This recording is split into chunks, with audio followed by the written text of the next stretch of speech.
दोस्तों, आप लोगों में से कई लोग जानते होंगे कि मैं काफ़ी टाइम से एल्गो ट्रेडिंग कर रहा हूँ। और अब रिसेंटली जैसे पिछले साल सेबी ने कुछ रूल्स भी चेंज किए थे और एक्सपायरी जो है वो सेंसेक्स और निफ्टी की ओनली एक्सपायरीज होती हैं। सेंसेक्स की एक्सपायरी होती है थर्सडे को और निफ्टी की एक्सपायरी होती है ट्यूसडे को। तो उसके बाद से मैंने नया सेटअप के साथ ट्रेडिंग शुरू की। और अब मैं इस वीडियो में आपको बताऊंगा कि मेरी जो एल्गो ट्रेडिंग है वो कैसे डिफरेंट है, एग्जैक्टली ओवरऑल पिक्चर क्या है मेरी एल्गो ट्रेडिंग की।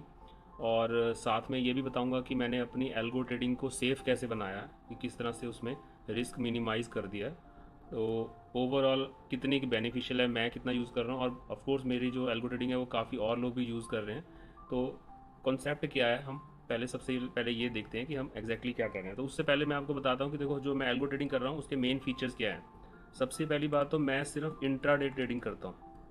ठीक है, पोजीशनल ट्रेडिंग मैं नहीं कर रहा हूँ एल्गो ट्रेडिंग में। उसका रीज़न क्या है कि जो इंट्राडे ट्रेडिंग है उसमें जो रिस्क है वो पूरी तरह से हमारे कंट्रोल में होता है रिस्क। ठीक है।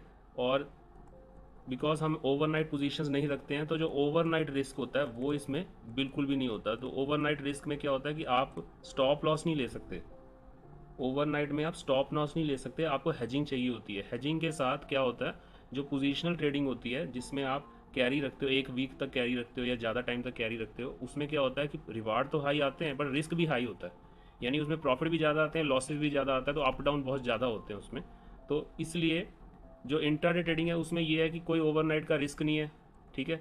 तो आपका जो भी आपने पैसा लगाया, मॉर्निंग में जो भी आपने पैसा लगाया, आपने जो स्टॉक मार्केट जब बंद होनी है उस समय आप एग्जिट कर गए। तो इस तरह से आप काफ़ी सेफ रहते हो, क्योंकि कम से कम आपको पता होगा कि आपका अगर लॉस भी हुआ है तो कितना लॉस हुआ है। आज के दिन में आपका ये लॉस हुआ, कल सुबह नया ट्रेड शुरू होगा नई मार्केट के साथ। तो इसलिए आप पूरी तरह से उस हिसाब से डर डर के नहीं रहते। At least you can sleep peacefully at night. तो ये सबसे बड़ा फ़ायदा है। मैंने जो अपने एक्सपीरियंस से देखा है कि मुझे इंट्राडे ट्रेडिंग बहुत ही मच मोर बेटर लगी है। ठीक है, एज़ कम्पेयर टू जो पोजिशनल ट्रेडिंग है। ठीक है। बाकी ये हम ऐसे कह सकते हैं कि अपना अपना रिस्क एपेटाइट भी है। कई लोग जो हैं, क्योंकि ओवरनाइट जो है थीटा डिके भी ज़्यादा होता है। ठीक है। लेकिन अगेन ओवरनाइट मार्केट रिस्क भी बहुत होते हैं, क्योंकि पूरे वर्ल्ड की जो भी उस समय हो रही होती है सिचुएशन, वो भी आपको देखनी पड़ती है अगर आप पोजीशनल में जाते हो। इंट्रा में आपको होगा कि सुबह मार्केट ने गैप अप किया या गैप डाउन किया, जो भी किया, उसके बाद आपको पता है कि इसके बाद सारा दिन जो चलनी है मार्केट वो इंडियन न्यूज़ के ऊपर ज़्यादा बेस्ड है, इंटरनेशनल न्यूज़ के ऊपर कम बेस्ड हो जाएगी। ठीक है। तो इसलिए एक तो मैं इंट्राडे ट्रेडिंग करता हूँ, दूसरा मेरा फोकस ये रहता है कि जो एक्सपायरी का बेनिफिट मैं मैक्सिमम लूँ। तो एक्सपायरी का बेनिफिट मतलब कि एक्सपायरी में क्या होता है, जो हम ऑप्शन सेलिंग करते हैं, बेसिकली मेरी जो एल्गो ट्रेडिंग है वो प्योरली ऑप्शन सेलिंग बेस्ड है। और इनफैक्ट मैं आपको कहूँगा कि मैक्सिमम लोग जो एल्गो ट्रेडिंग कर रहे हैं वो ऑप्शन सेलिंग ही करते हैं। कुछ लोग ऑप्शन बाइंग भी कर रहे हैं, पर फ़र्क क्या होता है, ऑप्शन सेलिंग में जो आपका विन रेट होता है वो 60 से 80% तक आपको मिल जाता है।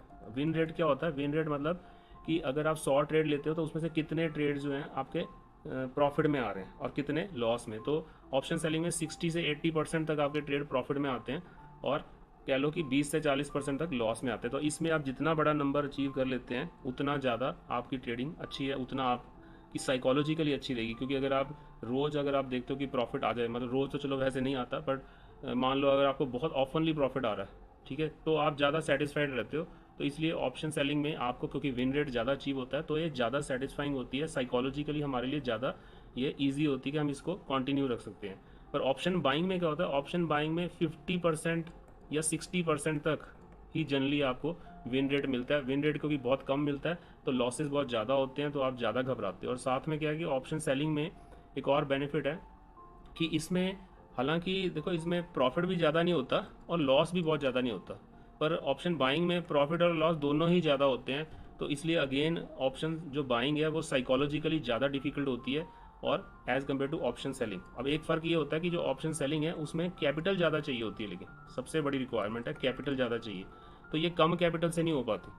लेकिन जो ऑप्शन बाइंग है वो लो कैपिटल से भी हो जाती है। तो अब लो कैपिटल वालों में क्या है कि ऑप्शन बाइंग कर रहे हैं, लो 10,000 50,000 से कर रहे हैं, उसमें रिस्क ज़्यादा होता है, लेकिन ठीक है, तो लेकिन पैसा कम लगा होता है तो लोग शायद उतना घबराते नहीं है।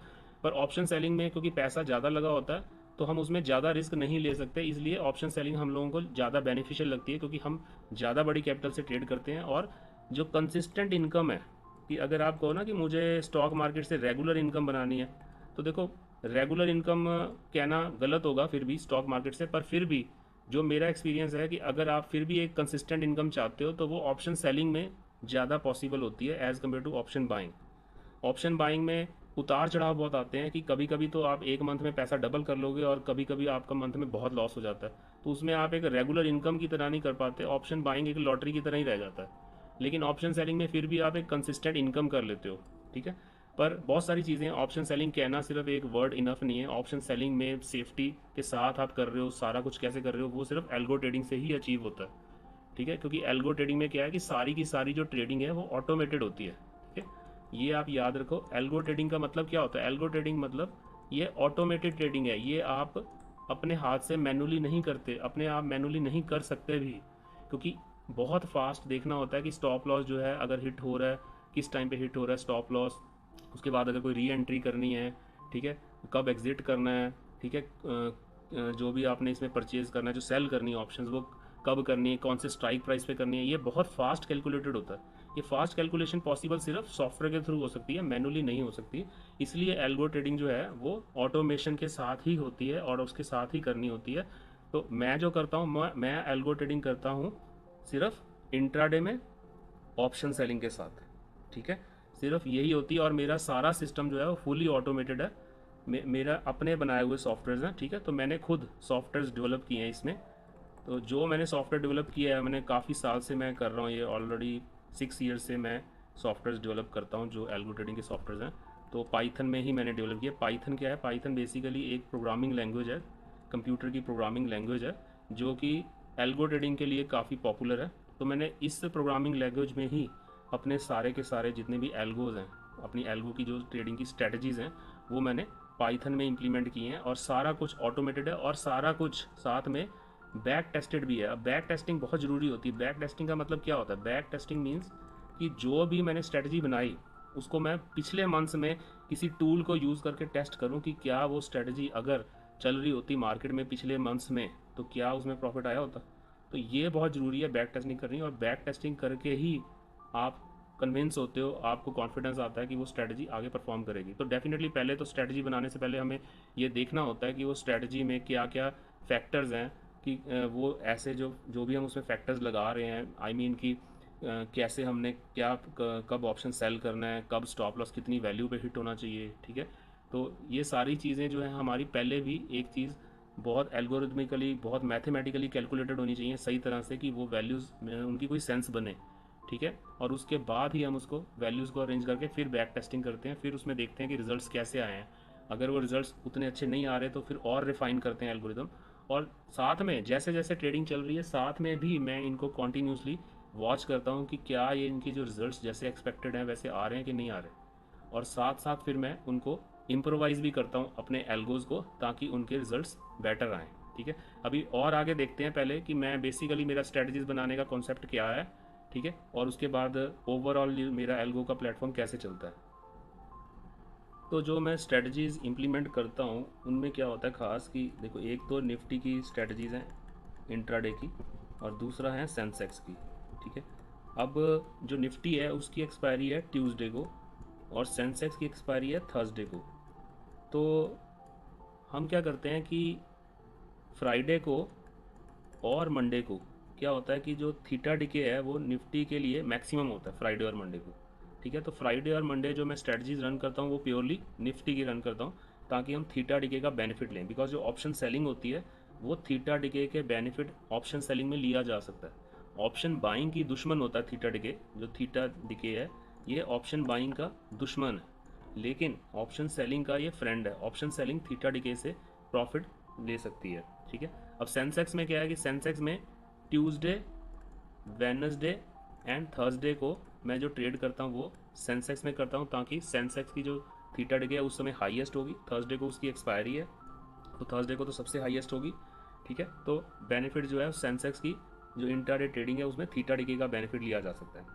तो अब हालांकि जैसे निफ्टी है उसकी ट्यूसडे को एक्सपायरी है, तो ट्यूसडे को भी निफ्टी की कुछ स्ट्रेटजीज में रन करता हूँ, ताकि जो ट्यूसडे को बेनिफिट निफ्टी की स्ट्रेटजी से भी लिया जा सके। और ट्यूसडे को ऐसा दिन है कि ट्यूसडे को सेंसेक्स की भी थीटा डिके शुरू हो जाती है, तो कुछ स्ट्रेटजीज सेंसेक्स की होती हैं और कुछ स्ट्रेटजीज निफ्टी की होती हैं ट्यूसडे को।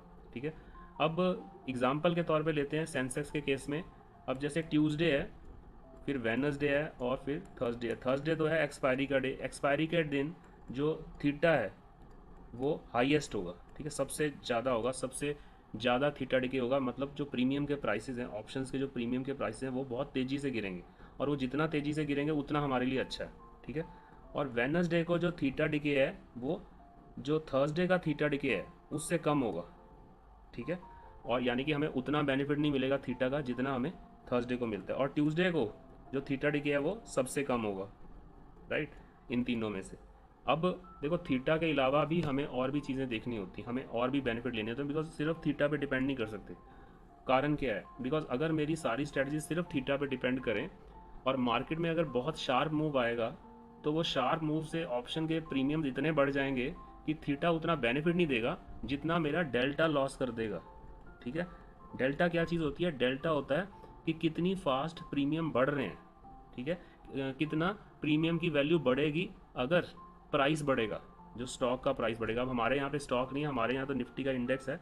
तो अगर निफ्टी के इंडेक्स में या ये सेंसेक्स के इंडेक्स में अगर मूव आता है तो उसका ऑप्शन प्राइस कितनी तेज़ी से बढ़ेगा। आपको पता होगा, आपने अगर आप ऑप्शंस को डीपली स्टडी किया हुआ है तो आपको पता होगा कि पहले तो ऑप्शंस तीन तरह के होते हैं, एटीएम, आईटीएम और ओटीएम। जो एटीएम होता है उसमें डेल्टा जो है वो 50% होता है। मतलब ये है कि अगर प्राइस जो है सेंसेक्स का बढ़ता है तो एटीएम में जो एटीएम का जो स्ट्राइक प्राइस है वहाँ पर ऑप्शन का प्राइस आधा बढ़ेगा, ठीक है। आईटीएम में क्या होता है, इससे ज़्यादा बढ़ेगा, 50% से ज़्यादा बढ़ेगा। अब कितना ज़्यादा बढ़ेगा? जितना आप आईटीएम दूर का लेते हो, जितना आप दूर जाते हो उतना ज़्यादा बढ़ता रहेगा, ठीक है। एक ऐसा पॉइंट भी आएगा जहाँ 100% बढ़ेगा, मतलब जितना आपका सेंसेक्स का प्राइस बढ़ेगा उतना ही ऑप्शन का प्राइस बढ़ेगा। और ओटीएम में क्या होता है? ओटीएम में कम होता है, 50% में कम। जितना आप ओटीएम दूर का जाते जाओगे उतना ज़्यादा उसकी डेल्टा की वैल्यू कम होती जाती है। और अगर आप ओटीएम फार ओटीएम पे पहुंच गए तो वहाँ जाके ज़ीरो हो जाएगी, एक पॉइंट पे जाके, कि ओटीएम का प्राइस बढ़ेगा ही नहीं, उसका ऑप्शन का प्राइस बढ़ेगा ही नहीं, चाहे सेंसेक्स का प्राइस बढ़ता जाए वो बढ़ेगा ही नहीं, ठीक है। अनटिल अनलेस वो जैसे जैसे क्लोज आता जाएगा फिर उस हिसाब से उसका डेल्टा बढ़ता जाएगा। जैसे जैसे डेल्टा बढ़ता जाएगा फिर ऑप्शन का प्राइस भी बढ़ता जाएगा। तो अब ट्यूसडे को मैं बता रहा था कि हमें डेल्टा का बेनिफिट भी तो लेना है। अगर मान लो मार्केट में मूव ही आ जाए बहुत बड़ा तो हमारा थीटा तो कुछ नहीं करेगा, हमें डेल्टा का भी बेनिफिट लेना है। तो हमारी कुछ स्ट्रेटजीज ऐसी भी हैं जो डेल्टा का बेनिफिट लेती हैं। अब डेल्टा का बेनिफिट भी हमें रोज़ लेना है, ठीक है। डेल्टा का तो बेनिफिट हमें कभी कभी भी मिल जाए बहुत अच्छी बात है, और जिस दिन हमें डेल्टा का बेनिफिट मिल रहा है वो हमें काफ़ी प्रॉफिट दे देगा, क्योंकि अगर डेल्टा मिल रहा है तो वो बहुत प्रॉफिट दे देगा, उतना थीटा नहीं दे सकता, ठीक है। तो अब यहाँ पर डेल्टा की स्ट्रेटजी तो होनी ही चाहिए, ठीक है। अब ऑप्शन बाइंग जो करते हैं लोग वो प्योरली डेल्टा पे ही ट्रेडिंग करते हैं, उनकी ट्रेडिंग सिर्फ डेल्टा पे ही होती है, उनको सिर्फ डेल्टा का ही बेनिफिट लेना होता है और कुछ नहीं लेना होता। इसलिए ऑप्शन बाइंग वालों को अगर पैसा नहीं मिल रहा, अगर मार्केट में मूव नहीं आ रही तो पैसा नहीं मिल रहा। ऑप्शन बाइंग में अगर प्राइस तेज़ी से नहीं बढ़ा तो कोई फ़ायदा नहीं, डेल्टा अगर नहीं आया तो कोई फ़ायदा नहीं, फिर वो थीटा का नुकसान करते हैं, वो थीटा से उनका नुकसान होता है, बिकॉज थीटा डिके तो होता ही रहेगा। अगर मार्केट में मूव नहीं आ रहा, डेल्टा नहीं मिल रहा, तो थीटा डिके तो होता ही रहेगा। हमारे केस में क्या है कि थीटा डिके तो होता ही रहेगा, बिल्कुल अच्छी बात है, थीटा डिके से तो पैसे ले ही रहे हैं। हाँ, लेकिन अगर डेल्टा बहुत ज़्यादा आ गया और हमने डेल्टा को अवेल ना किया तो हमारा थीटा से इतना फ़ायदा नहीं होगा जितना डेल्टा ने नुकसान कर देना। इसलिए हमें डेल्टा भी अवेल करना होता है कुछ स्ट्रैटेजीज़ के थ्रू। अब नेक्स्ट चीज़ होती है गामा। ये एक्चुअली गामा भी हमारे लिए अच्छा नहीं है, ठीक है। गामा अगेन ऑप्शन बायर्स के लिए बहुत बढ़िया है, क्योंकि ऑप्शन बाइंग को क्या है कि फटाफट पैसा अगर कमाना, जो जीरो टू हीरो जो स्ट्रेटजी होती है, जो लास्ट हाफ एन आवर में एक्सपायरी के दिन चलाते हैं लोग ऑप्शन बाइंग वाले, वो गामा के ऊपर बेस्ड होती है। गामा होता क्या है पहले मैं बताता हूँ आपको। गामा क्या होता है कि जो डेल्टा है वो कितनी तेज़ी से बढ़ रहा है, ठीक है। सिर्फ ये नहीं कि डेल्टा, अगर आप ऑप्शन का, अगर आपका जो भी इंडेक्स है उसका प्राइस बढ़ता है तो कितना प्रीमियम बढ़ता है आपका, उसको तो हम कहते हैं डेल्टा। लेकिन डेल्टा कितनी तेज़ी से मूव कर रहा है अगर हम जो इंडेक्स है उसका प्राइस मूव करते हैं। जैसे कि फॉर एग्जांपल अब क्या है कि मान लीजिए ये पॉइंट है एटीएम का, ठीक है, और ये आ गया आपका आईटीएम, ठीक है, और ये हो गया ओटीएम।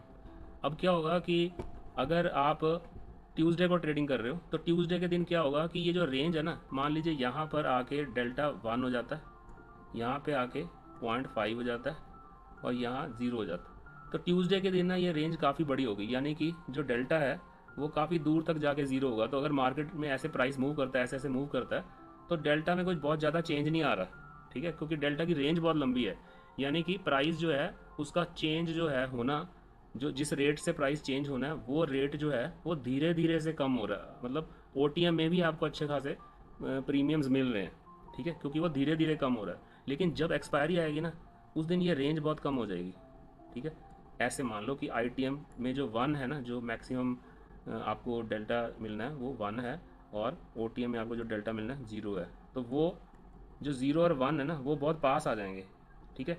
यानी कि गामा जो है वो धीरे धीरे गामा इतना तेज़ी से बढ़ेगा, ठीक है, कि आपका जो डेल्टा का चेंज है, डेल्टा जो कम हो रहा है वो बहुत तेज़ी से होगा। यहाँ पे डेल्टा बहुत तेज़ी से कम हो रहा है, यहाँ डेल्टा बहुत तेज़ी से बढ़ रहा है। यानी डेल्टा का जो मूवमेंट है वो बहुत फास्ट हो जाएगी। यानी कि अगर सेंसेक्स का थोड़ा सा मूवमेंट आया या निफ्टी का थोड़ा सा मूवमेंट आया एक्सपायरी वाले दिन, और या ख़ास तौर पे एक्सपायरी वाले दिन को भी शाम को, उस समय तो सबसे ज़्यादा डेल्टा होता है, सॉरी सबसे ज़्यादा गामा होता है। और सबसे ज़्यादा गामा होना मतलब ये रेंज बहुत छोटी हो जाती है। यानी कि बिल्कुल एक्सपायरी के एंड में, मार्केट की क्लोजिंग के जैसे जैसे करीब पहुंच जाते हैं, तो ओटीएम के जो ऑप्शन प्रीमियम्स हैं ऑलमोस्ट सारे ज़ीरो हो चुके होते हैं या नियर ज़ीरो हो चुके होते हैं। बहुत नज़दीक नज़दीक वाले भी ज़ीरो हो जाते हैं, यानी ये रेंज बहुत छोटी रह जाती है, ठीक है। अब छोटी रेंज होने में क्या है कि ये जो प्राइस का जो सडन चेंज है वो बहुत ज़्यादा हो जाएगा। जैसे यहाँ पे 0.5 है, ठीक है, तो बिल्कुल थोड़े ही डिस्टेंस पे यहाँ पे 0.25 है, ठीक है। पिछली बार क्या था, 0.25 बहुत दूर था, ठीक है, लेकिन अब वो 0.25 बहुत नज़दीक आ गया। तो इस तरह से बहुत फास्ट मूवमेंट होती है। इस फास्ट मूवमेंट का नुकसान क्या होता है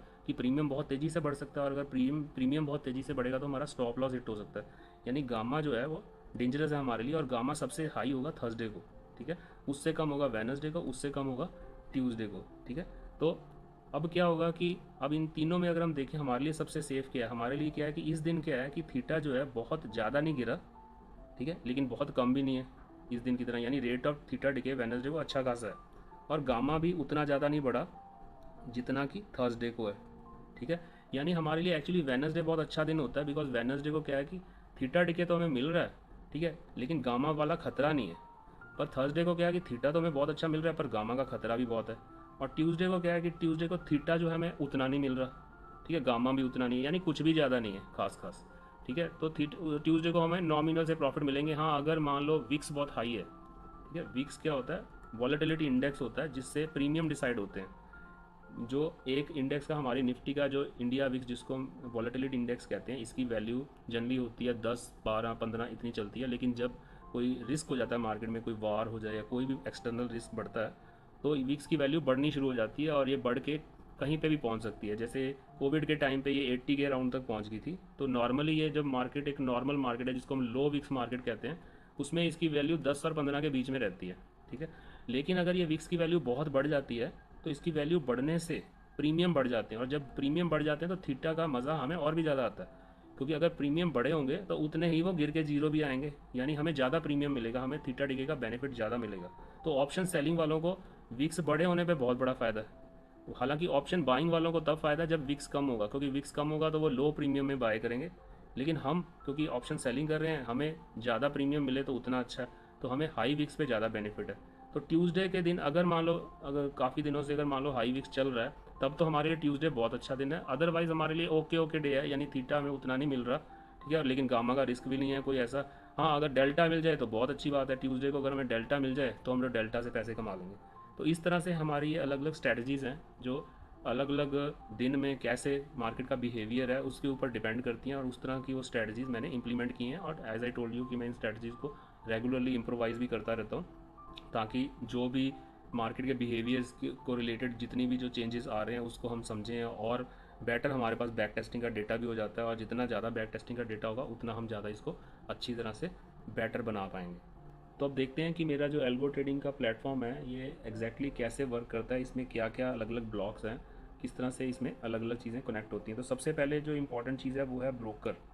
तो ब्रोकर जो है वो क्या चीज़ होती है, ब्रोकर बेसिकली डीमैट अकाउंट को ही कहते हैं, जहाँ पर आपका जो भी ट्रेडिंग रन होती है, जो मेरे केस में मैं क्या यूज़ कर रहा हूँ, मैं ज़ीरोधा का ही ब्रोकर यूज़ करता हूँ, बिकॉज मैं अपना फोकस जो है वो एक ही ब्रोकर में रखना चाहता हूँ।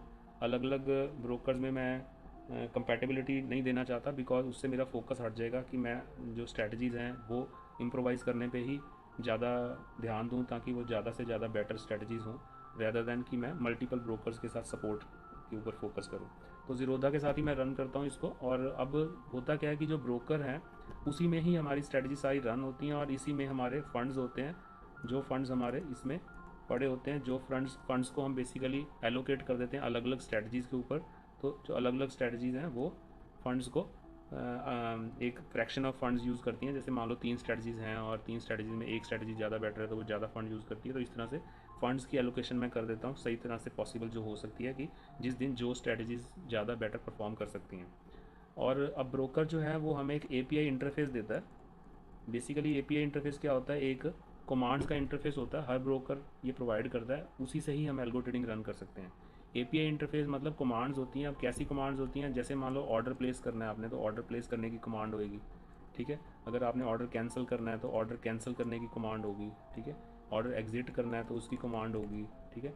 अगर आपने पोजीशंस चेक करनी है अपनी क्या क्या है तो उसकी कमांड होगी। तो अलग अलग चीज़ों की कमांड्स होती हैं, इन्हीं कमांड्स को हम एपीआई इंटरफेस बोलते हैं, ठीक है। अब ये सारा कुछ जो एपीआईज़ के साथ कनेक्ट करने के लिए है वो है मेरा सॉफ्टवेयर है जो जिसमें सारी स्ट्रेटजीज़ रन कर रही हैं। ये सारी जो स्ट्रेटजीज़ हैं वो बेसिकली कनेक्ट होती हैं, सॉफ्टवेयर कनेक्ट होता है एपीआई इंटरफेस के थ्रू, कनेक्ट होता है ब्रोकर के साथ, ठीक है। और ब्रोकर पे ये ट्रेड्स रन करता है, ठीक है। इस तरह से होता है। अब ये जो सॉफ्टवेयर है ये रन कहाँ हो रहे हैं, ये सॉफ्टवेयर रन होते हैं एक मशीन के अंदर, कंप्यूटिंग मशीन के अंदर, जिसको हम कंप्यूटर भी बोलते हैं, तो कंप्यूटर बोल दें या लैपटॉप बोल दें जो भी, लेकिन ये हेडलेस कंप्यूटर है, मतलब इनमें स्क्रीन्स नहीं होती हैं। और ये जो सारे कंप्यूटर्स हैं अलग अलग यूज़र के लिए अलग अलग कंप्यूटर्स एलोकेट किए होते हैं, ठीक है। हर यूज़र का इंडिपेंडेंट कंप्यूटर है और वो सारे कंप्यूटर्स उनके अपने ब्रोकर के अकाउंट के साथ कनेक्ट होते हैं और वहाँ पर ट्रेड लेते हैं, ठीक है। तो ये सारे इंडिपेंडेंट होते हैं, किसी का आपस में कोई लिंक नहीं है, ये सारे इंडिपेंडेंटली रन कर रहे हैं। और ये सारे जो भी रन कर रहे हैं ये कहाँ रन कर रहे हैं, मेरे केस में मैं इसको क्लाउड में रन करता हूँ, मैं गूगल का क्लाउड यूज़ करता हूँ। बेसिकली क्लाउड क्या होता है, क्लाउड मीन्स कि आप जैसे गूगल है वो एक मशीन्स प्रोवाइड करता है, कंप्यूटिंग मशीन्स प्रोवाइड करता है सर्टन लोकेशंस पर, तो आप उनको रिमोटली कनेक्ट करके आप वहाँ पर अपना सॉफ्टवेयर रन कर सकते हो। तो इसको मैं इसलिए यूज़ करता हूँ बिकॉज एक तो हमें स्टैटिक आईपी एड्रेस चाहिए होता है हर यूज़र के लिए, तो क्योंकि हर यूज़र के लिए एक अलग स्टैटिक आईपी एड्रेस चाहिए, इसलिए मुझे ये मल्टीपल कंप्यूटर्स चाहिए होते हैं और वो गूगल क्लाउड में ही प्रैक्टिकली पॉसिबल होता है, ठीक है। और साथ में जैसे और काफ़ी चीज़ों का ध्यान रखना होता है कि जैसे आपको इलेक्ट्रिसिटी सप्लाई कंसिस्टेंट चाहिए, ठीक है। और आपको इंटरनेट की कनेक्टिविटी कंसिस्टेंट चाहिए, ये सारी चीज़ें आपको ध्यान रखनी पड़ती हैं। इसलिए ये सारा कुछ आपको गूगल क्लाउड में मिल जाता है, तो मैं वहाँ पर इसको कनेक्ट करने के लिए गूगल क्लाउड यूज़ करता हूँ और मैं वहाँ पर ये सारे कनेक्ट करने के लिए इंडिपेंडेंट सारे मशीन्स मैंने वहाँ पे एक तरह से रेंट पे ली होती हैं। तो ये मशीन्स का एक सर्टन अमाउंट रेंट देना पड़ता है मंथली, जो यूसेज पे होता है, पर आवर यूसेज के ऊपर डिपेंड करता है। तो अब ये जो सारी मशीन्स रन हो रही हैं वहाँ पर, ये सारी मशीन्स क्योंकि इंडिपेंडेंटली रन हो रही हैं तो एक दूसरे से इनको रिसोर्स के लिए कम्पीट नहीं करना पड़ता। तो इसका बेनिफिट ये होता है कि मान लो इसकी जगह अगर एक ही जगह से सारा कुछ रन हो रहा होता तो रिस्क ये था कि जो फर्स्ट यूज़र है उसका ट्रेड सबसे पहले लेना था, 10th यूज़र का ट्रेड बाद में आना था, 20th का और बाद में आना था। तो जो जिन यूज़र्स का ट्रेड सबसे एंड में लिया जाता है उनको स्लिपेज बहुत ज़्यादा सहनी पड़ती है। अब स्लिपेज क्या होती है, स्लिपेज का मतलब कि जो प्राइस उस समय जिस पे आप लेना चाहते हो उससे कितना दूर का प्राइस आप ले पाते हो। क्योंकि जब आपने कुछ देखा कि ये 10 रुपये की चीज़ मिल रही है और जब आप उसको ऑर्डर देने लगे तब तक वो 11 रुपये की होगी, तो आपका 10% स्लिपेज हो जाएगा, यानी 1 रुपया बढ़ गया 10 में से। तो इस तरह से स्लिपेज बहुत मैटर करती है, बिकॉज अगर स्लिपेज ज़्यादा होती है तो आपके लॉसेस बढ़ सकते हैं। तो स्लिपेजेस को कम करने के लिए एक तो ये है कि हम इंडिपेंडेंट सारी मशीन यूज़ करते हैं और दूसरा हम वेब सॉकेट्स यूज़ करते हैं ज़ीरोधा में। वेब सॉकेट्स का बेनिफिट ये होता है कि जो भी प्राइसेस हमें मिलते हैं, ऑप्शन के प्राइसेस मिलते हैं या जो स्पॉट प्राइसेस मिलते हैं वो हमें टिक वाइज मिलते हैं। मतलब टिक मीन्स कि टिक एक मिनिमम ऐसा टाइम होता है जिस टाइम में ऑप्शन का या इंडेक्स का या किसी भी स्टॉक का प्राइस चेंज होता है, ठीक है। तो जितनी बार वो प्राइस चेंज होता है उतनी बार एक टिक हमें मिलती है जिसमें हमें न्यू प्राइस उसका मिलता है, जिससे हम एक्शन क्विकली ले सकते हैं ताकि हमारी स्लिपेज मिनिमाइज हो सके। तो इस तरह ये कुछ फीचर्स हैं जो मैंने इंप्लीमेंट किए हैं जिसके कारण हमारी एल्गो ट्रेडिंग जो है वो एक इंडिपेंडेंट है, यानी कि वहाँ पर हमारी कंसिस्टेंसी बनी रहेगी, हमें कोई एक्सटर्नल फैक्टर से प्रॉब्लम ना आए, ठीक है। साथ में आपस में रिसोर्स में कंपटीशन ना हो, ठीक है, और स्लिपेज मिनिमाइज़ हो, और वेब सॉकेट्स का यूज़ करके हम अपनी स्लिपेज और मिनिमाइज़ कर लेते हैं। तो अब सबसे इम्पॉर्टेंट चीज़ है ये है कि एरर हैंडलिंग हम कैसे करते हैं, क्योंकि देखो एल्गो ट्रेडिंग करने को तो सब कर सकते हैं, algo trading is not so difficult ये है कि अगर आपके ट्रेड में इशू आ जाए, कोई टेक्निकल प्रॉब्लम आ जाए, ब्रोकर की तरफ से आ जाए, कोई भी ऐसी इश्यूज़ आ जाएं, तो क्या आप वो हैंडल कर सकते हो। और अगर मल्टीपल यूज़र्स ट्रेडिंग कर रहे हैं आपके साथ तो इन दैट केस आप क्या करोगे, क्या आपका सिस्टम इतना ऑटोमेटेड है? ठीक है, तो ये सारी चीज़ें जो हैं बहुत इंपॉर्टेंट हो जाती हैं एल्गो ट्रेडिंग करते समय। तो अब मैंने क्या किया है, मैंने अपने सिस्टम में बहुत सारे ऐसे फीचर्स ऐड किए हैं जिससे ये ज़्यादा सेफ हो जाए। ठीक है, और मल्टीपल जो यूज़र्स हैं जब वो ट्रेड कर रहे हैं तो उनमें उनके जो भी अगर कोई एरर या इश्यूज आते हैं वो हैंडल हो जाएं। ठीक है, अब मैंने क्या किया है कि जितनी भी मेरे, जैसे आपको मैंने बताया था कि हर यूज़र का एक लैपटॉप है जिसमें उसका रन हो रहा है, स्ट्रेटजीज रन हो रही हैं, एल्गो ट्रेडिंग रन हो रही है। तो अब हर लैपटॉप में क्या है, एक साथ में मॉनिटरिंग का सॉफ्टवेयर है। ठीक है, स्ट्रेटजीज का मॉनिटरिंग का सॉफ्टवेयर साथ में रन होता है। अब ये मॉनिटरिंग का सॉफ्टवेयर क्या करता है, पहली बात तो ये है कि ये जो मॉनिटरिंग के सॉफ्टवेयर हैं, ये सारे जो मॉनिटर्स हैं, सब सब जो अलग अलग यूज़र्स हैं, जैसे ये यूज़र 1 हो गया, ये यूज़र 2 हो गया, ठीक है, और उसके बाद ये नेक्स्ट हो गया, यूज़र 3 हो गया, तो ये जितने भी यूज़र्स हैं इन सब यूज़र्स के अपने अपने मॉनिटरिंग के सॉफ्टवेयर चल रहे हैं। ठीक है, अब ये जो मॉनिटरिंग के सॉफ्टवेयर हैं ये सारे आपस में भी कम्युनिकेट कर सकते हैं। उसका बेनिफिट ये है, इनको सबको पता है कि कितने यूज़र्स रन हो रहे हैं। तो अगर मान लो बीच में से किसी एक क्लाउड में कोई टेक्निकल प्रॉब्लम आ जाए जिससे वो बंद हो जाए या रीस्टार्ट हो जाए, कुछ भी हो जाए, तो बाकी के जितने भी मॉनिटर्स हैं उनको पता चल जाएगा कि ये यूज़र 2 का जो क्लाउड है इसमें कुछ इशू आ गया। ठीक है, जैसे ही उनको पता चलेगा वो मुझे बता देंगे। वो मुझे कैसे बताते हैं, तो मैं इसके लिए यूज़ करता हूँ टेलीग्राम। ठीक है, टेलीग्राम जैसे व्हाट्सएप होता है वैसे ही एक टूल है, आपको पता ही होगा। तो टेलीग्राम में मैं ऑडियो नोटिफिकेशंस भेजता हूँ जो मेरे फ़ोन पे आती हैं। ये ऑडियो नोटिफिकेशंस हैं जो मुझे इमीडिएटली पता चल जाएगा अगर इनमें से कोई भी एक क्लाउड जो है इनएक्टिव हो जाए, कोई भी एक कंप्यूटर किसी यूज़र का इनएक्टिव हो गया, रीस्टार्ट हो गया, हैंग हो गया, ऐसा कुछ भी होता है। हालांकि ये बहुत रेयर इवेंट होते हैं, पर स्टॉक मार्केट में हमें रेयर इवेंट्स का भी ध्यान रखना होता है, बिकॉज अगर रेयर इवेंट भी होता है तो हमारा लॉस इसलिए नहीं होना चाहिए कि हमारा टेक्निकल रीज़न से लॉस हो गया। अगर हमारी स्ट्रेटजी ने लॉस दिया है वो एक बात है जो हम कंट्रोल कर सकते हैं, लेकिन अगर टेक्निकल इशू से लॉस हुआ वो हमारे कंट्रोल से बाहर है, वहाँ हमें लॉस नहीं होना चाहिए। तो ये ऑडियो नोटिफिकेशन से मुझे पता चल जाएगा कि अगर किसी भी पीसी को कोई प्रॉब्लम आती है तो मैं इमीडिएटली एक्शन ले सकता हूँ। मैं देख सकता हूँ कि क्या हुआ, उस पर्टिकुलर लैपटॉप को क्यों रीस्टार्ट हुआ, अगर हुआ है तो मैं उसको प्रॉपरली उसमें स्ट्रेटजीज दोबारा रीस्टार्ट कर दूँ। बिकॉज मेरी स्ट्रेटजीज में कॉन्टीन्यूसली सारा जो डेटा है वो साथ में सेव होता रहता है। उसको पता होता है कि कोई भी स्ट्रेटजी जो रन हो रही है वो कहाँ पर पहुँच गई है, उसमें कौन सा स्टॉप लॉस लगा हुआ है, कहाँ पर कितना, कहाँ पे उसको एग्जिट करना है, क्या क्या करना है, उसको सब कुछ सेव करके रखती है। तो अगर वो रीस्टार्ट भी हो जाए तो उसको पता होता है कि क्या करना है, मैं कहाँ पर हूँ, तो आगे वहाँ से कैसे चलना है। तो एक तो ये मॉनिटरिंग के सॉफ्टवेयर का ये एडवांटेज है, ये चीज़ का ध्यान रखता है। उसके बाद मैंने स्ट्रेटजीज़ के अंदर ये भी इम्प्लीमेंट कर रखा है कि अगर ऑर्डर में कोई रिजेक्शन आती है, ठीक है, रिजेक्शन आने के मल्टीपल रीज़न हो सकते हैं किसी भी ऑर्डर के, तो वो रिजेक्शन जो आई है वो क्यों आई है और अलग अलग रीजंस के लिए क्या क्या एक्शन लेना है, उस हिसाब से मैंने एक्शंस इनबिल्ट कर रखे हैं। और साथ में अगर कोई रिजेक्शन आती है वो साथ में मुझे ऑडियो नोटिफिकेशन के थ्रू भी पता चलता है कि पर्टिकुलर यूज़र के पर्टिकुलर ट्रेड में रिजेक्शन आई है। ज़्यादातर रिजेक्शंस ऑटो रिजॉल्व हो जाती हैं क्योंकि मेरी स्ट्रेटजी में मैंने बताया कि इनबिल्ट फीचर्स हैं कि वो अलग अलग रीजंस के लिए, जो रिजेक्शंस के लिए वो ऑटो रिजॉल्व कर लेता है। ठीक है, अगर मान लीजिए ऐसा है कि फंड्स वगैरह आपके अकाउंट में कम है और वो रिजेक्शन आए तो इमीडिएटली मुझे पता चल जाता है। इन दैट केस वैसे ऐसे होना नहीं चाहिए, बिकॉज अगर आप फंड्स के साथ रोज़ फंड्स को नहीं चेंज करते हो, प्लस माइनस नहीं करते हो, तो ऐसा होना नहीं चाहिए। बट अगर रेयरली किसी किसी के केस में होता है तो मुझे पता चल जाता है। इन दैट केस मैं आपको इमीडिएटली इन्फॉर्म कर सकता हूँ कि आप अपने फंड्स इसमें चेंज कर लीजिए, बढ़ा लीजिए, अगर ऐसी सिचुएशन आ जाती है। और उसके अलावा अगर कोई और इसमें एरर आ जाता है, जैसे मान लो हमारा जो एल्गो चल रहा है, ये भी इसको ध्यान रखना है कि एल्गो एग्जैक्टली वैसे ही परफॉर्म कर रहा है जैसा बना हुआ है। तो ये स्ट्रेटजी जो है, ये जो मॉनिटर है वो ये भी ध्यान रखता है कि जितने भी एल्गोज चल रहे हैं वो algo as per the logic, जो लॉजिक बना हुआ है उस लॉजिक के हिसाब से चल रहे हैं कि नहीं। तो ये भी ये ध्यान रखता है कॉन्टीन्यूसली, अगर इसमें भी कोई एरर आता है तो भी वो मुझे ऑडियो नोटिफिकेशन के थ्रू बताता रहता है। ठीक है, उसके अलावा मुझे और क्या पता चलता है, मुझे कॉन्टीन्यूसली टेलीग्राम में मैसेजेस भी आते रहते हैं जो ऑडियो नहीं होते। वो ये होते हैं कि हर जो ये जो पीसी चल रहे हैं, हर जो लैपटॉप चल रहे हैं, इनकी हेल्थ एवरी 5 मिनट्स ये बताता रहता है कि उनकी हेल्थ ओके है। हेल्थ ओके मीन्स कि क्या वो बिल्कुल ठीक चल रहे हैं बिना एरर के, एवरीथिंग फाइन है तो वो चल रहे हैं। वो मुझे मैसेजेस उसमें 5 मिनट्स में, एवरी 5 मिनट्स में आते रहते हैं। एंड देन 320 के अराउंड एग्जिट होता है। मोस्ट ऑफ द स्ट्रेटजीज 320 के अराउंड एग्जिट होती हैं।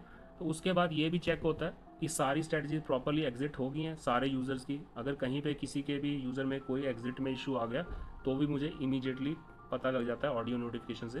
ठीक है, और इसके अलावा मैंने अपनी कमांड्स भी बना रखी हैं। ठीक है, अब ये कमांड्स क्या करती हैं, मैं क्योंकि देखो अब मुझे मान लो ये देखना हो कि क्या सारे यूज़र्स की सारी पोजीशंस एग्जिट हो गई हैं, तो ऐसे मैंने अलग अलग कमांड्स बना चुका हूँ जो मैं टेलीग्राम के थ्रू रन करता हूँ, और वो सारी कमांड्स जो हैं वो चेक करते हैं अलग अलग यहाँ पर सारे कंप्यूटर्स में जो जो एल्गोस चल रहे हैं उन सबको चेक करता है कि अगर मैं मान लीजिए मुझे कहना है कि मुझे ये बताओ कि यूज़र टू की इस समय क्या क्या पोजीशंस हैं, तो मैं ये पूछ सकता हूँ कि यूज़र टू की क्या क्या पोजीशन है कमांड रन करके अपने मोबाइल से। ठीक है, तो मैं अपने मोबाइल से ये चेक कर सकता हूँ कि इसकी क्या क्या पोजीशंस चल रही हैं। उसी तरह से और जैसे मान लो मैंने ये देखना हो कि कौन कौन से ऑर्डर प्लेस हो गए हैं, ठीक है, कितने ऑर्डर्स प्लेस हो गए हैं और कौन कौन से ऑर्डर प्लेस हो चुके हैं एक पर्टिकुलर यूज़र के, वो मैं देख सकता हूँ। अगर मान लो किसी स्ट्रैटेजी में कोई इशू आ गया और मुझे लग रहा है कि यार ये स्ट्रैटेजी मुझे एग्जिट करनी पड़ेगी इमीडिएटली, तो उसके लिए भी एग्जिट कमांड है, जिस कमांड को मैं अपने टेलीग्राम के थ्रू रन करके उसमें पर्टिकुलर यूज़र की पर्टिकुलर स्ट्रैटेजी को मैं एग्जिट कर सकता हूँ। ठीक है, रीस्टार्ट करनी हो स्ट्रैटेजी में रीस्टार्ट कर सकता हूँ। मुझे अगर कोई पर्टिकुलर एक यहाँ पे जो लैपटॉप है कि कोई क्लाउड कंप्यूटर है इसको शट डाउन करना है, मैं वो शट डाउन कर सकता हूँ। ठीक है, मैं इनके एल्गोज को चेक कर सकता हूँ डिटेल में कि उनका बिहेवियर जो चल रहा है वो बिल्कुल एज़ पर लॉजिक है कि नहीं है। तो बहुत सारी अलग अलग कमांड्स हैं जो मैं रन कर सकता हूँ, तो इस तरह से मेरे हाथ में सारा कंट्रोल रहता है सारे यूज़र्स का। ठीक है, तो ये बहुत सारी चीज़ें, देखो डिटेल में जाने में तो मैं बहुत आगे तक डिटेल में जा सकता हूँ बिकॉज, बट अदरवाइज़ इतनी सारी डिटेल्स बताने की मुझे लगता है ज़्यादा डिटेल में जाने का कोई फ़ायदा नहीं है। ओवरऑल पिक्चर जो मैंने आपको बताई है कि किस तरह से मेरा एल्गो ट्रेडिंग का प्लेटफॉर्म चलता है। और अगर आपको डाउट्स हैं कुछ और आप पूछना चाहते हो तो डेफिनेटली आप मुझे कमेंट करिए वीडियो में, आप मुझे डायरेक्टली कांटेक्ट कर सकते हैं, ऊपर मेरा व्हाट्सएप नंबर है। अगर आप एल्गो ट्रेडिंग में देखना चाहते हो कि मेरे एल्गो ट्रेडिंग की परफॉर्मेंस कैसी चल रही है, तो आप मुझे ऊपर व्हाट्सएप मैसेज में कांटेक्ट कर सकते हो। ठीक है, और मेरा प्रॉफिट लॉस वगैरह देखना चाहते हो कि कितना हुआ है मेरे क्लाइंट्स वगैरह का, वो सब भी आप देख सकते हो मुझे व्हाट्सएप पे आप हेलो भेज के। और अगर आप वीडियो लाइक कीजिएगा डेफिनेटली, अगर आपको अच्छा लगा वीडियो, और चैनल को जरूर सब्सक्राइब कीजिए ताकि और मैं इस तरह के वीडियोज़ बनाऊँ, और अपने फ्रेंड्स के साथ शेयर ज़रूर कीजिएगा। ठीक है, तो जो भी आपको डाउट्स हों आप कमेंट्स कर सकते हैं, और हम मिलते हैं इस तरह के एक और वीडियो में। जय हिंद।